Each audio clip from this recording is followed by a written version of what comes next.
The SEC announced everybody's schedule today for football season. 10-game SEC schedule. It ain't never been done before. Damn, this is going to be a crazy, crazy-ass year. But I'm going to go through, and I'm going to break down each schedule for each team. And this is episode 1, so that's what we're going to do in episode 1. We're going to do Texas A&M.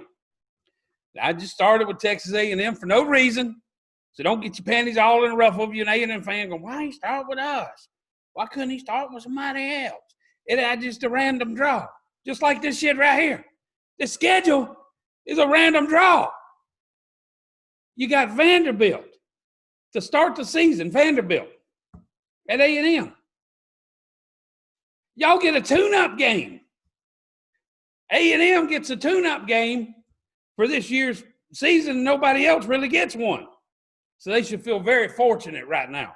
So you got Vanderbilt at home. No doubt who's winning that. I got to pick A&M on that one by a lot, especially after the year A&M had last year. They're going to want to come out the gate swinging, maybe to an empty stadium. We don't really know. Ain't that going to suck if all these stadiums are empty? I mean, we can sit at home and watch it, but half of the whole deal of college football is the fans at the game. But if we got to do it without fans, we just got to do it. But you got Vanderbilt, easy win right there. So A&M's 1-0 at this point. But then, oh, shit. Week 2, y'all's ass is going to Tuscaloosa to play Bama.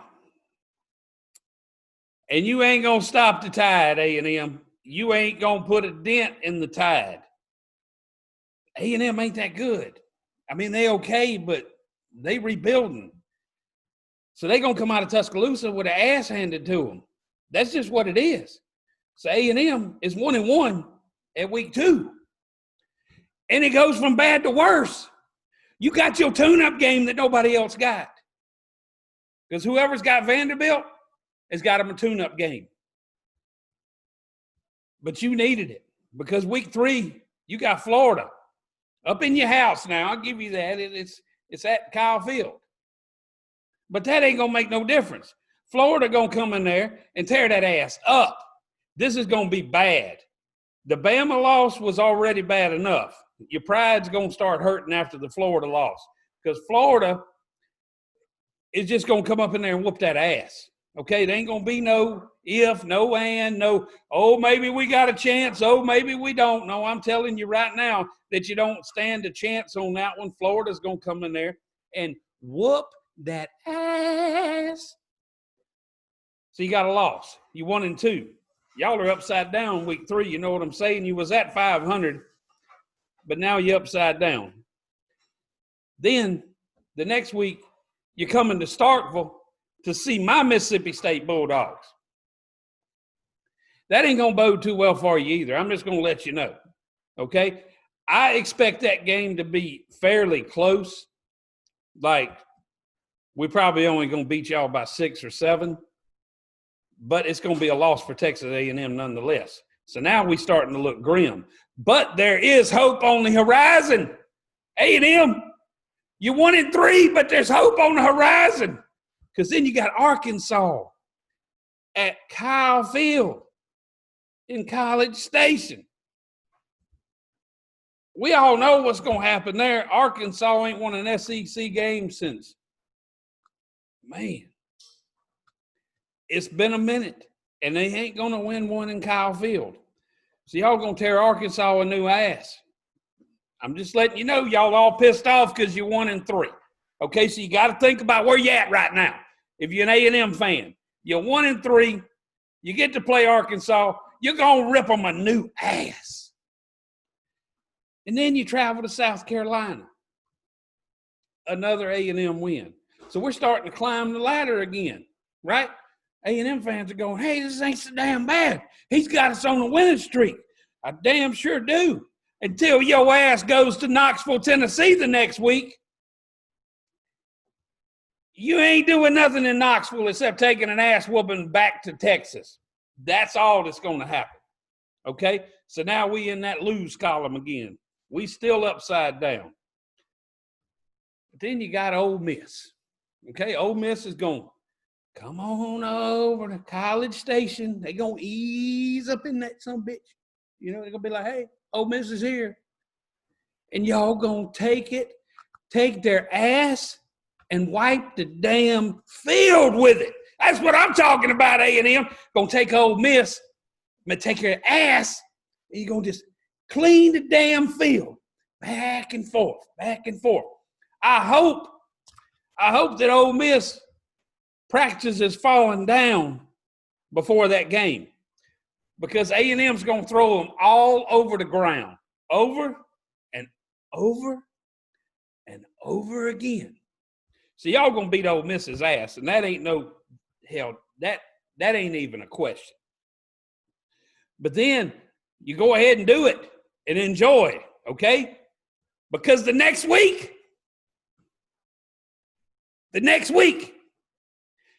LSU is coming to Kyle Field.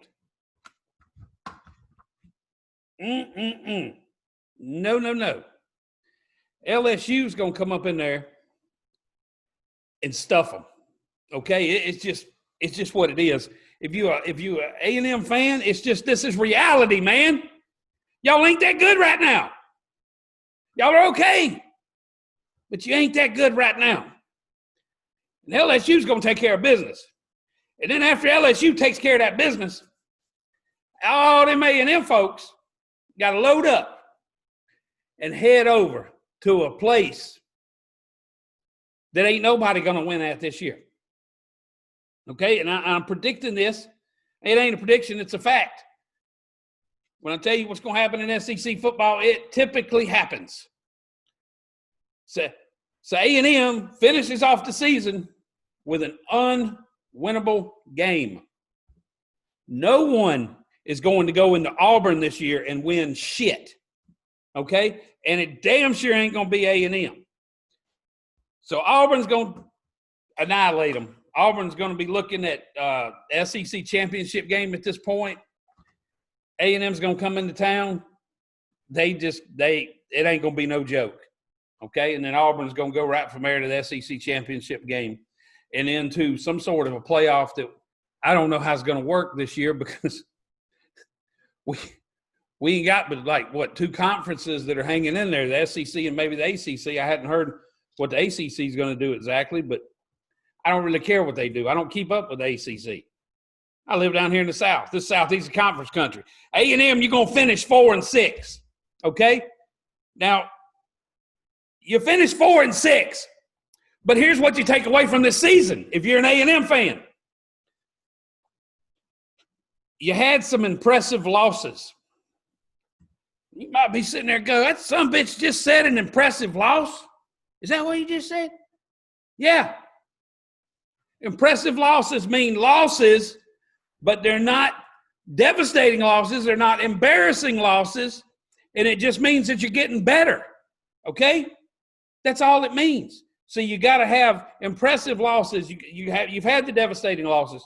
Now you got to have impressive losses before you can get over in the win column. Okay? You got to have those impressive losses. That means you're getting better. So I'm letting you know, y'all are getting better. You ain't there yet. You're 4-6 this year. And that's just what it is. If you're an A&M fan, this might hurt your feelings a little bit. It don't make a hill of beans. Your team ain't that damn good. But that's my wrap up on A&M.